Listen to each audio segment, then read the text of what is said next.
रत्नाकर औसेकर यांच्या भाषण कला क्लासेसला भरभरून प्रतिसाद मिळत आहे। पहिली बॅच हाऊसफुल झालेली, दुसऱ्या बॅचचं ऍडमिशन सुरू आहे। त्वरित आपलं ऍडमिशन बुक करा। आणि मित्रांनो, ऑफलाईन ऑनलाईन दोन्ही प्रकार उपलब्ध आहेत। आणि सर्वात महत्त्वाचं म्हणजे 30 दिवसाचा हा कोर्स आहे। 30 दिवस दररोज 1 तास तुम्हाला या कोर्सला द्यायचा आहे। तुम्हाला जर अधिक माहिती पाहिजे असेल तर माझा हा नंबर आहे 9890398788 या नंबरला संपर्क करा आणि या भाषण कला क्लास बद्दल अधिक माहिती घ्या। मी तुमच्यासाठी 24 तास उपलब्ध आहे। आणि मित्रांनो, आमची एकच भावना आहे या भाषण कला क्लास मधून की जे काही 30-35-40 वर्षात आपण पाहिलं, जे काही आपण शिकलो, आपण जे काही सभा गाजवल्या, आपलं जे काही वक्तृत्व आपण निर्माण केलं, आज महाराष्ट्राचा कानाकोपऱ्यात आणि गुजरात आणि बेळगाव पर्यंत, इकडं सुरत पर्यंत आपल्या ऑडिओ मेमरीत जातात। तर यामध्ये काय गुपित आहे किंवा याचं रहस्य काय? तुम्ही सुद्धा चांगलं बोलायला शिका। मी पुन्हा सांगतो मित्रांनो, बोलणाऱ्याची माती विकते, न बोलणाऱ्याचं सोनं सुद्धा विकत नाही। यासाठी एकच पर्याय, आवाजांचा बादशाह रत्नाकर औसेकर यांचा भाषण कला क्लास लातूर। जयकुमारजी गोरे मंचावर उपस्थित आमदार आणि माजी मंत्री श्री धनंजयजी मुंडे, आमदार संभाजी पाटील निलंगेकर, आमदार विक्रम काळेजी, आमदार अभिमन्यूजी पवार, आमदार संजयजी बनसोडे, आणि ज्यांनी मेहनत करून आजचा हा कार्यक्रम इतका भव्य केला, ते लातूर ग्रामीणचे लोकप्रिय आमदार रमेश संजयजी केळेकर, देवेंद्रजी कोठे, बसवराजजी पाटील, अजितजी कवेकर, पाशाजी पटेल, गोविंदजी केंद्रे, शिवाजीराव पाटील कवेकर, आमच्या अर्चनाताई पाटील चाकूरकर, संजयजी कोडगे, अरविंद पाटील निलंगेकर, ज्यांच्या काळामध्ये हा पुतळा या ठिकाणी स्थापित झाला, ते राहुल केंद्रेजी, बलवंत शिवसेनेचे बलवंत जाधवजी, मकरंद सावेजी, देवीदास काळेजी, प्रेरणा बोनराव, अमोल निडवदे, आपल्या जिल्हाधिकारी वर्षाताई ठाकूर, शहाजी उमार, राहुल कुमार मीणा, अमोल तांबे, श्रीमती मानसी मीणा, मंचावरील सर्व मान्यवर पदाधिकारी अधिकारी आणि माझ्यासमोर उपस्थित असलेले मुंडे साहेबांवर मनापासून प्रेम करणाऱ्या सर्व माझ्या भगिनी आणि बंधूंनो, आज लातूर जिल्हा परिषद या जिल्हा परिषदेचे माजी सर्व पदाधिकारी अधिकारी यांचं मी मनापासून अभिनंदन करतो, त्यांचे आभार मानतो की या जिल्हा परिषदेच्या आवारामध्ये लोकनेते गोपीनाथराव मुंडेजी यांचा पूर्णाकृती पुतळा स्थापित झाला आणि माझं भाग्य समजतो की त्याचं उद्घाटन करण्याची संधी ही मला या ठिकाणी प्राप्त झाली, म्हणून खरोखर मनापासून आभार व्यक्त करतो। ताईंनी उल्लेख केला की एकीकडे स्वर्गीय विलासरावजी देशमुख यांचा पुतळा आहे। विलासरावजींनी देखील या महाराष्ट्रामध्ये मुख्यमंत्री म्हणून, देशाचे मंत्री म्हणून एक मोठी लोकप्रियता मिळवली आणि मुंडे साहेब आणि विलासरावजी यांची मैत्री ही संपूर्ण महाराष्ट्राला माहिती आहे। त्यामुळे पुन्हा एकदा दोन्ही मित्र स्मारकाच्या स्वरूपातही आजूबाजूला आले, ही देखील मला असं वाटतं एक विलक्षण अशा प्रकारचा हा योगायोग या ठिकाणी आहे। आपण जर गोपीनाथरावांचं संपूर्ण जीवन बघितलं तर सातत्याने संघर्ष करणारे गोपीनाथराव आपल्याला पाहायला मिळतात आणि अगदी सामान्य कार्यकर्त्यापासून तर तर देशाच्या मोठ्यातल्या मोठ्या पदापर्यंत त्यांनी केलेली वाटचाल ही त्यांच्या मेहनतीतून त्यांच्या संघर्षातून साकार झाली आहे. खरं तर आपण विचार करा, अवघ्या 35-37व्या वर्षी गोपीनाथराव भारतीय जनता पक्षाचे अध्यक्ष झाले. महाराष्ट्रामध्ये त्यावेळेच्या भारतीय जनता पक्षाच्या नेतृत्वाने निर्णय केला की आपल्याला तरुण रक्त हवं आहे, आपल्याला नवीन रक्त हवं आहे. आपल्याला हा पक्ष जर मोठा करायचा असेल तर संघर्ष करणारी तरुणाई ही एकत्रित केली पाहिजे. आणि मग अशा प्रकारचे अनेक तरुण हे भारतीय जनता पक्षाने त्यावेळी एकत्रित केले आणि त्यांचं नेतृत्व करण्याची संधी ही गोपीनाथरावजींना दिली. खरं म्हणजे त्यावेळेस पक्षामध्ये त्यांच्यापेक्षा अनेक ज्येष्ठ लोक होते, पण पक्षाला माहिती होतं की सामान्य माणसामध्ये जर आपल्याला पक्ष पोचवायचा असेल तर असा संघर्ष करणारा तरुण हा आपल्याला पक्षाचा नेता म्हणून दिला पाहिजे. आणि गोपीनाथरावने त्या ठिकाणी जेव्हापासून पक्षाची धुरा सांभाळली त्यानंतर कधी मागे वळून बघितलं नाही. इतकं मोठं संघटन हे गोपीनाथरावजींनी तयार केलं. आज आपण पाहतोय भारतीय जनता पार्टी महाराष्ट्रातला सर्वात मोठा पक्ष आहे. देशात तर आहेच, पण महाराष्ट्रातला सर्वात मोठा पक्ष म्हणून भारतीय जनता पार्टी ज्यावेळेस आपल्याला पाहायला मिळतो याची नीव ठेवणारे, याचे पायवा ठेवणारे जे काही बोटावर मोजण्या इतके लोक आहेत त्यातलं ठळक नाव, प्रमुख नाव जर कुठलं असेल तर ते गोपीनाथरावजी मुंडे यांचं आहे. हे देखील आपल्या सर्वांना कबूल करावं लागेल. आणि मग त्यांनी वेगवेगळ्या यात्रांच्या माध्यमातून एक मोठा संघर्ष उभा केला. आणि आपल्याला माहिती आहे 90च्या दशकामध्ये ज्यावेळेस गोपीनाथरावांना विरोधी पक्ष नेता पद मिळालं, महाराष्ट्राच्या राजकारणामध्ये विरोधी पक्ष नेते कसे असावे याचं जेव्हा आपण उदाहरण देतो तेव्हा पहिलं नाव आपल्या डोळ्यासमोर हे गोपीनाथराव मुंडेंचं येतं. आपल्याला माहिती आहे की आपण इतिहासात ऐकतो की मुघलांना संताजी धनाजी हे पाण्यामध्ये देखील दिसायचे. तशी अवस्था 90च्या दशकामध्ये झाली होती. तर त्यावेळेस मुघल नव्हते. मी विरोधकांना मुघल म्हणत नाही, तर कोणीतरी म्हणेल विरोधकांना मुघलच म्हटलं. पण तेव्हाच्या सत्ताधाऱ्यांना रात्री झोपेतही गोपीनाथरावजीच दिसायचे. आणि उद्या गोपीनाथरावजी काय गोप्यस्फोट करतील याची ठणकी ही त्या ठिकाणी सत्तारूढ पक्षाला असायची. एक एक राजकारणाच्या गुन्हेगारीकरणाच्या विरुद्ध एक एक विषय जो गोपीनाथरावजींनी मांडला. आणि विषय मांडत असताना अलीकडच्या काळामध्ये लोक हवेत बार सोडतात, पुरावे काहीच नसतात, बोलून निघून जातात, दुसऱ्या दिवशी वेगळं बोलतात. अनेक वेळा मीडियाही त्यांना विचारत नाही. पण गोपीनाथराव मुंडे अशा व्यक्तीचं नाव होतं ज्याने विधानसभेमध्ये उभं राहून आरोप केला तर कधीच आरोप परत घेण्याची वेळ त्यांच्यावर आली नाही. समोरच्याचा राजीनामा घेऊनच ते खाली बसले. अशा प्रकारचं गोपीनाथरावांचं काम होतं. आणि म्हणून राजकारणाच्या गुन्हेगारीकरणावर एक एक ज्यावेळेस त्यांनी त्या ठिकाणी काम करणं सुरू केलं. आणि मग ज्या काळामध्ये या महाराष्ट्रामध्ये दाऊदचा बोलबाला होता त्यावेळी थेट सभागृहामध्ये उभं राहून दाऊदला देखील आव्हान देण्याचं काम हे गोपीनाथराव करायचे. आणि त्या काळच्या सत्ताधाऱ्यांना तुम्ही कसे दाऊद खाली दबलेले आहात हे सांगण्याचं धारिष्य देखील गोपीनाथराव मुंडे होते. आपल्याला माहिती आहे ज्या प्रकारे त्यांनी एक एक त्या काळामध्ये घोटाळे बाहेर काढले, एक एक त्या ठिकाणी स्कॅम बाहेर काढले.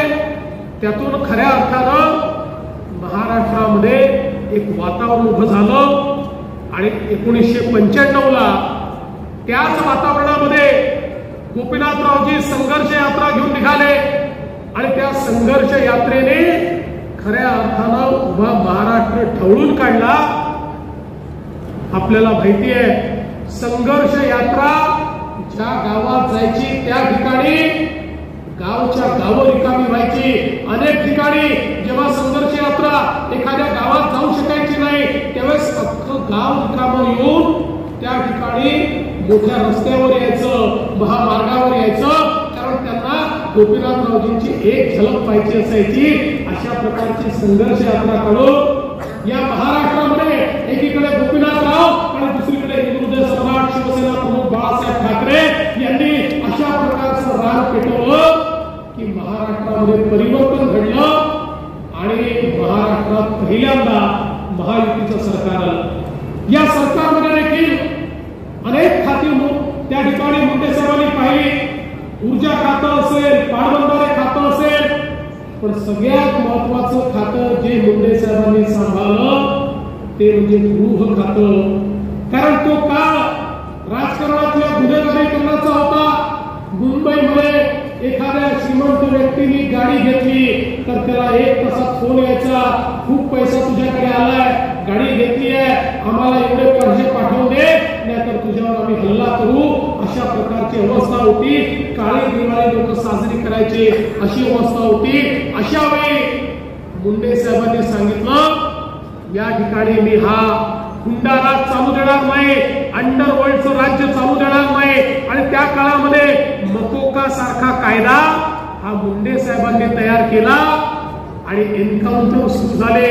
गोळीचं उत्तर गोळीने देणं चालू झालं आणि अशा प्रकारची दहशत तयार झाली की अंडरवर्ल्डमध्ये कुणाची हिंमत कुणाला फोन करायची राहिली नाही. अंडरवर्ल्डच्या विळख्यातनं या महाराष्ट्राला बाहेर करणारे गृहमंत्री जर कोणी होते तर ते आपले गोपीनाथराव मुंडे होते. याचा मला अतिशय अभिमान आहे. आणि म्हणून हजारो गोष्टी त्या काळातल्या सांगता येतील की ज्या मुंडे साहेबांनी एक प्रकारे या महाराष्ट्राला नवीन महाराष्ट्र घडवण्याकरता केलेल्या आपल्याला पाहायला मिळाल्या. आणि म्हणून मुंडे साहेबांचं नेतृत्व कसं होतं त्यानंतर जवळपास 15 वर्ष राज्यातही सरकार नाही आणि नंतर देशातही सरकार नाही अशी परिस्थिती 2004 नंतर होती. 1999 ला आपलं सरकार अगदी थोड्या मतांनी गेलं, पण मुंडे साहेबांनी संघर्ष सोडला नाही. आणि एखादा व्यक्ती कसा असो बघा, मी अगदी जवळून बघितलेलं आहे. खरं तर अनेक वेळा पदं गेली की लोक फारसं विचारत नाही. पद असली की समोर समोर करणारी लोक पद गेल्यानंतर दिसतही नाही. पण 15 वर्ष पदावर नसतानाही मुख्यमंत्र्यापेक्षा जास्त उभा बसलेला नेता जर कोणी असेल तर ते आमचे गोपीनाथराव मुंडे होते. पदाची आवश्यकताच नव्हती. गोपीनाथराव ज्यावेळी रस्त्याने निघायचे त्यावेळी मुख्यमंत्री उपमुख्यमंत्र्यापेक्षा देखील जास्त लोकांचं समर्थन, साथ आणि आशीर्वाद हा मुंडे साहेबांना मिळायचा. आणि या सगळ्या संघर्षामध्ये मला या गोष्टीचा अतिशय मनापासून आनंद आहे की मला खूप जवळून त्यांच्यासोबत काम करायला मिळालं. विधानसभेमध्ये विशेषतः मला एक फायदा होता. मी वयाने लहान होतो त्यामुळे मुंडे साहेब सगळी कामं मला सांगायची. कुठली गोष्ट करायची असेल तरी मला जबाबदारी द्यायची. त्यामुळे इतक्या गोष्टी त्यांच्याकडनं शिकायला मिळाल्या. एखाद्या प्रसंगामध्ये काय केलं पाहिजे, कसं उत्तर दिलं पाहिजे, कशी कुरघोडी केली पाहिजे याची जी हातोटी त्या ठिकाणी गोपीनाथरावजींकडे होती असे फार कमी लोक आपल्याला पाहायला मिळतात. अलीकडच्या काळामध्ये आपल्याला अशा प्रकारच्या डिबेट्स पाहायला मिळत नाहीत. पण गोपीनाथरावजी ज्यावेळेस एकेका विषयावर सरकारचे साल्ट काढायचे त्यावेळी त्यांची बोलण्याची जी शैली होती त्यातला खुमारदारपणा होता. समोरच्यावर वज्राघात करत असताना देखील त्याला सहनही होत नाही आणि सांगताही येत नाही अशी परिस्थिती ते करायचे. त्याच्याशी संबंध त्यांनी कधी खराब केले नाही, संबंध चांगले असायचे. पण मी तुम्हाला सांगतो गोपीनाथरावजींनी सगळ्यात मोठी शिकवण काय दिली जी माझ्या जीवनामध्ये मी अनेक वर्ष पाळतो आणि पाळली आहे. आणि मला असं वाटतं की जे काही थोडं बहुत यश मला मिळालं ते त्या शिकवणीमुळे मिळालं. मला गोपीनाथरावजी एक दिवस म्हणाले, देवेंद्र एक लक्षात ठेव, सत्ता जी असते ती अशी असते की ती अनेक आमिष आपल्याला दाखवते. सत्ता ही अनेक वेळा आपल्याला वश करते. पण लक्षात ठेव सत्तेशी संघर्ष करायला शिक. ज्या दिवशी विरोधी पक्षात असताना सत्तेशी समझोता करशील त्या दिवशी कदाचित संपत्ती मोठी होईल, पण नेतृत्व कधी मोठं होऊ शकणार नाही. आणि म्हणून सत्तेशी समझोता करू नकोस. आणि मी जीवनभर ते पाहिलं. जोपर्यंत विरोधी पक्षात होतो तोपर्यंत पाहिलं. मध्ये 2.5 वर्ष पुन्हा एकदा विरोधी पक्षात जायची वेळ आली. एकही दिवस सत्ता पक्षाच्या नेत्यांना झोपू दिलं नाही. कारण माझ्यासोबत गोपीनाथ मुंडेंची शिकवण होती. सत्तेशी संघर्ष करायचा, सत्तेशी समझोता करायचा नाही. तो समझोता कधी केला नाही. आज मला खरं म्हणजे अनेक प्रसंग आठवतात. सभागृहामध्ये कितीही अडचणीची परिस्थिती असली, कितीही संघर्षाची वेळ असली, किती सभागृहामध्ये गदारोळ असला आणि मुंडे साहेब उभे राहिले, अख्खा सभागृह शांत बसायचं आणि मुंडे साहेबांचं भाषण ऐकायचं. सभागृहाच्या पेच प्रसंगामध्ये अनेक वेळा ज्यावेळी सभागृहाचे अध्यक्षांना आता सभागृह कसं सांभाळावं असा प्रश्न निर्माण व्हायचा, ते हळूच मुंडे साहेबांकडे पाहायचे. व मुंडे साहेब तर विरोधी पक्षात होते, पण एक जबाबदार नेते होते. जबाबदार नेता हा सत्ता पक्षात असो की विरोधी पक्षात असो, तो कधीही आपल्या विधानसभेची पद खाली जाऊ देत नाही. आणि मग त्यांनी बघितल्याबरोबर मुंडे साहेबांच्या लक्षात यायचं की आता हे सभागृह सांभाळण्याची जबाबदारी आपली आहे. आणि मग मुंडे साहेब उभे राहायचे आणि त्या ठिकाणी ते सभागृह सांभाळायचे आणि सभागृहातलं वातावरण हे पूर्णपणे त्या ठिकाणी परिवर्तित व्हायचं. अनेक वेळा मी बघायचो मुंडे साहेबांची एक स्टाईल होती, पण एखाद्या व्यक्तीचं जे चरित्र असतं ते किती स्ट्रॉंग असतं, एखाद्या व्यक्तीबद्दल कन्व्हिक्शन किती स्ट्रॉंग असतं. अनेक वेळा बोलत असताना मुंडे साहेबांना कागद सापडायचे. मुंडे साहेबांना कागद पाहून बोलायची सवय होती.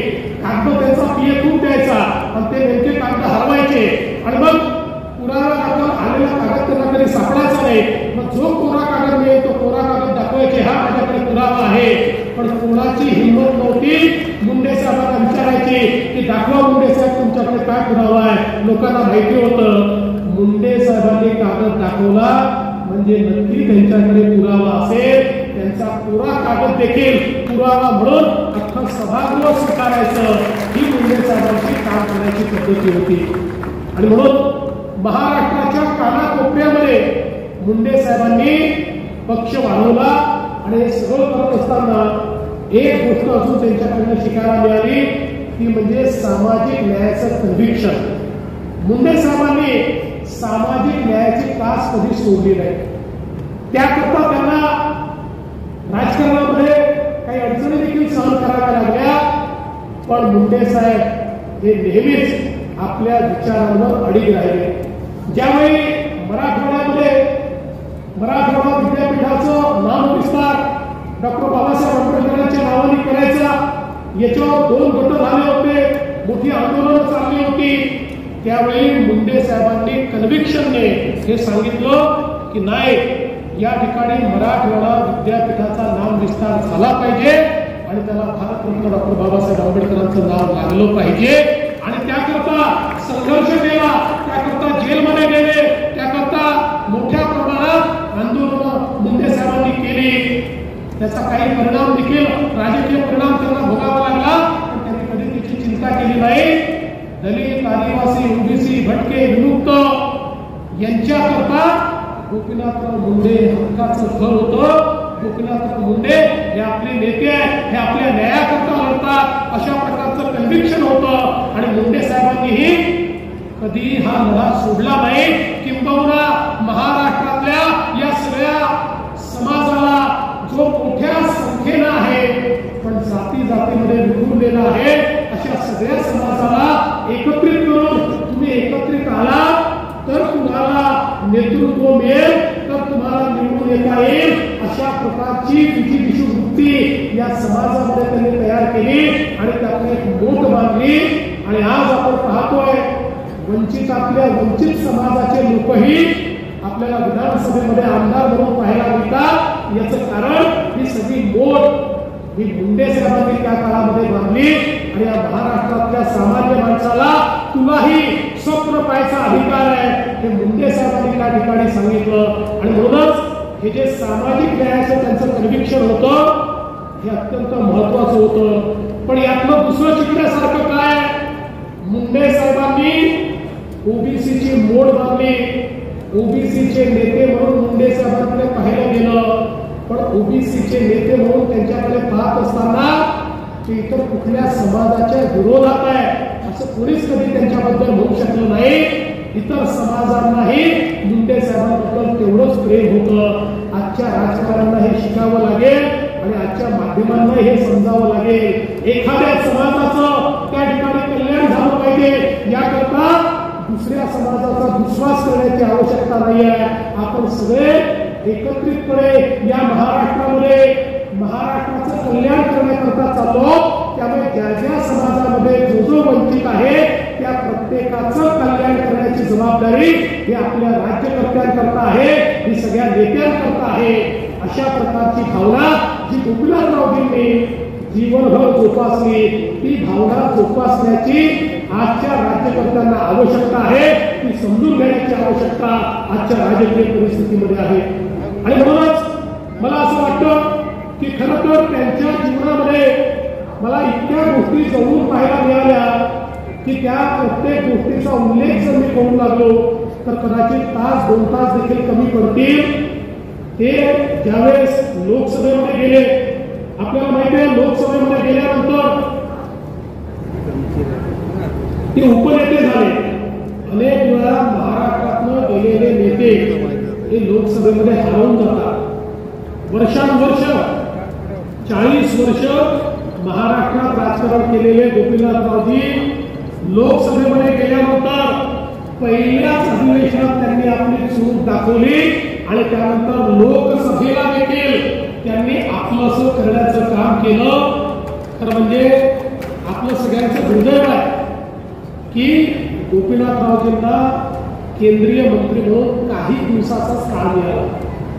जर गोपीनाथरावजी ग्रामविकास विभागाचे मंत्री म्हणून केंद्रात काम करत होते, गोपीनाथरावजींना अधिक काळ मिळाला असता तर या देशामध्ये एक चमकता तारा म्हणून, या देशाचे नेते म्हणून गोपीनाथजींना आपण पाहू शकलो असतो.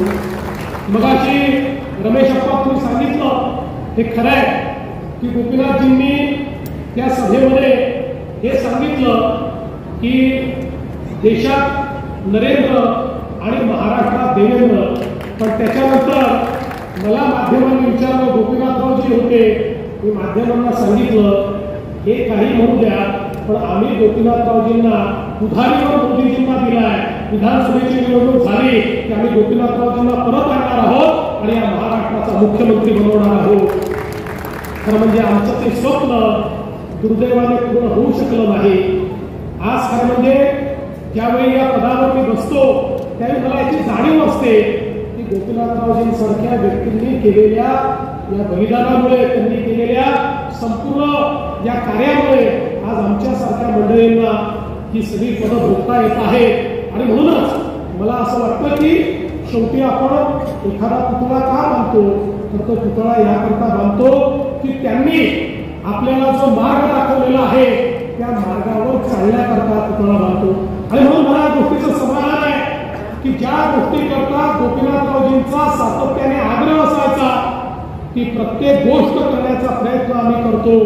आज आपल्याला माहिती आहे की या ठिकाणी गोपीनाथरावजींनी संघर्ष केला. या मराठवाड्याच्या हिस्स्याचं पाणी जे पळवून नेण्यात आलं होतं, वर्षानुवर्ष मराठवाड्याला या ठिकाणी तहानलेला ठेवण्याचं काम हे तेव्हाच्या राज्यकर्त्यांनी केलं. आपलं सरकार 14ला आल्यानंतर पहिल्या झटक्यामध्ये मराठवाड्याच्या हिस्स्याचं 7 TMC पाणी आपण मराठवाड्याला परत आणलं आणि आज त्याचं काम होत आहे आणि आमच्या बीड जिल्ह्यापर्यंत आता ते पाणी पोहोचत आहे. आणि दुसरं त्यांचं स्वप्न होतं, गोदा परिक्रमा त्यांनी केली, या मराठवाड्याला दुष्काळमुक्त करण्याचं त्याचंही काम आपण सुरू करतोय. जवळपास 54 TMC पाणी वाहून जाणारं हे गोदावरीच्या खोऱ्यामध्ये आणून या मराठवाड्याला पूर्णपणे दुष्काळमुक्त करण्याचं मुंडे साहेबांचं स्वप्न आम्ही निश्चितपणे या ठिकाणी पूर्ण करणार आहोत. आपल्याला माहिती आहे या ठिकाणी नगर, परळी, बीड रेल्वेचं त्यांचं स्वप्न होतं. ते स्वप्नाकरता त्यांनी संघर्ष केला. मला आनंद वाटतो मोदीजींच्या नेतृत्वात आम्ही पंकजाताई आम्ही सगळ्यांनी प्रयत्न केले. आता त्याचं काम अंतिम टप्प्यामध्ये आहे. काही आता अंतिम टप्पा देखील आपण सुरू करणार आहोत। एक एक करून या ठिकाणी जिथे मुंडे साहेबांचे स्वप्न आहे ते स्वप्न पूर्ण करण्याचं काम आम्ही करतोय। आणि म्हणून रमेश अप्पा तुम्ही चिंता करू नका, मुंडे साहेबांच्या रेणापूरचं तुम्ही नेतृत्व करताय, आता हा लातूर ग्रामीण जिल्हा झालेला आहे, त्यामुळे तुमच्याकडे आमचं विशेष लक्षच राहणार आहे। कारण तुमच्या मतदारसंघाची सेवा केली तर आमच्या मुंडे साहेबांची सेवा केल्याचं आम्हाला त्या ठिकाणी प्रत्यय आहे। आणि म्हणून आपण ज्या मागण्या केलेल्या आहेत त्या मागण्या ज्या आहेत त्या पुढे नेण्याचा प्रयत्न आम्ही निश्चितपणे करू।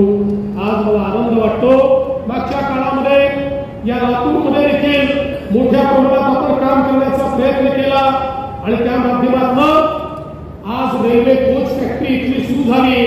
आजच त्या रेल्वे कोच फॅक्टरीचा आम्ही आढावा घेतला। 1000 लोकांना त्यांनी आतापर्यंत एम्प्लॉयमेंट दिली आहे, पण त्यांचं म्हणणं आहे पुढच्या वर्षी जेव्हा आम्ही कोच फॅक्टरीचं पूर्ण सुरुवात करू, प्रोडक्शनची पूर्ण सुरुवात करू आणि पहिली रेक जेव्हा तयार होईल त्यावेळी 10,000 लोकांना आम्ही एम्प्लॉयमेंट या कोच फॅक्टरीमध्ये देऊ।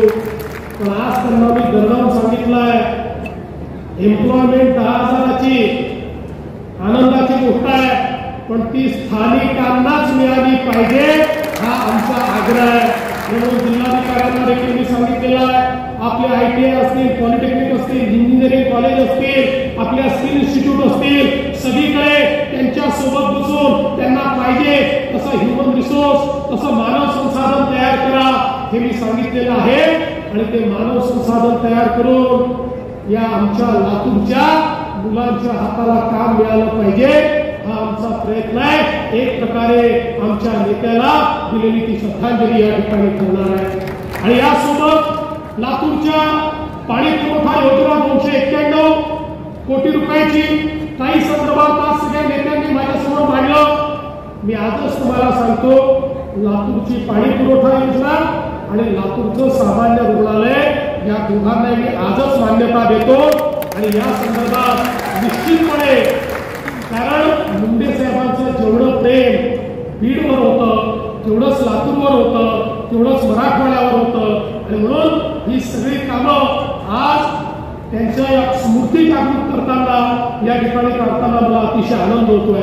मागच्या काळामध्ये आमच्या संभाजी भैयांनी अतिशय चांगलं काम पाण्यामध्ये या ठिकाणी केलं, जलयुक्त शिवारचं काम अतिशय सुंदर पद्धतीने त्यांनी केलं। आणि आता अनेक सिंचनाचे प्रकल्प जे आहेत ते आपण पूर्णत्वास देतो आहोत आणि त्यासोबत काही जुन्या प्रकल्पाची एफिशियन्सी आपल्याला वाढवायची आहे, त्याचाही प्रयत्न आपण या निमित्ताने करणार आहोत। आमच्या अभिमन्यू पवारांनी या ठिकाणी मोठ्या प्रमाणात शेत रस्त्यांची कामं केली। आता मला सांगताना आनंद वाटतोय की आपल्या सरकारने नवीन शेत रस्त्यांची योजना हातामध्ये घेतली आहे। पुढच्या 5 वर्षामध्ये 100% शेत रस्ते हे पक्के बनवायचा निर्णय आपण या ठिकाणी घेतलेला आहे आणि आमचे जयकुमारजी त्याकरता पूर्ण प्रयत्न जो आहे तो करतायत। खरं म्हणजे मला या गोष्टीचा आनंद आहे की आता लातूरला संभाजी राजेंसारखा एक अतिशय समर्थ अशा प्रकारचा पालकमंत्री आम्ही दिलेला आहे। आणि त्यामुळे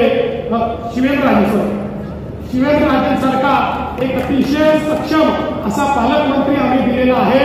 त्यामुळे मला विश्वास आहे की पुढच्या काळात लातूरकरांची स्वप्न आम्ही पूर्ण करू।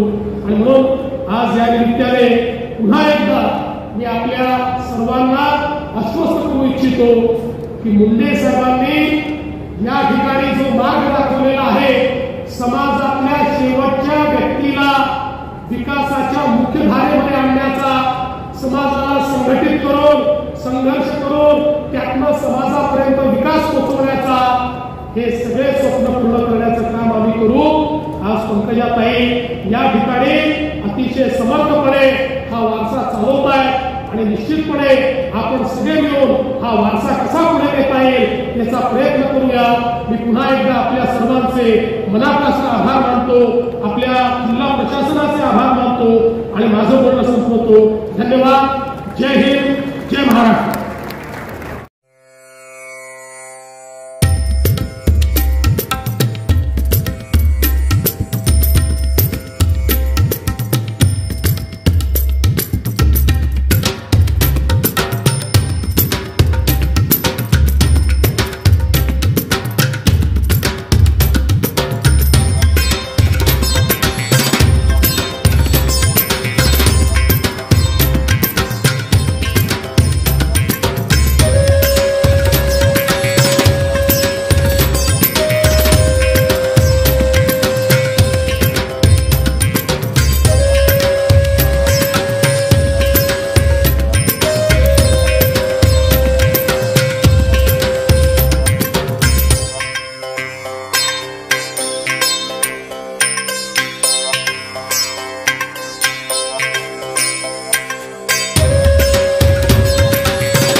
आवाजाचा बादशाह रत्नाकर औसेकर यांच्या YouTube चॅनलला लाईक करा, सबस्क्राईब करा आणि आपापल्या ग्रुपवर शेअर करा. चला आपल्या मोबाईलवर सर्वप्रथम आमचा कार्यक्रम मिळवण्यासाठी सहकार्य करा. Ratnakar Ausekar YouTube channel.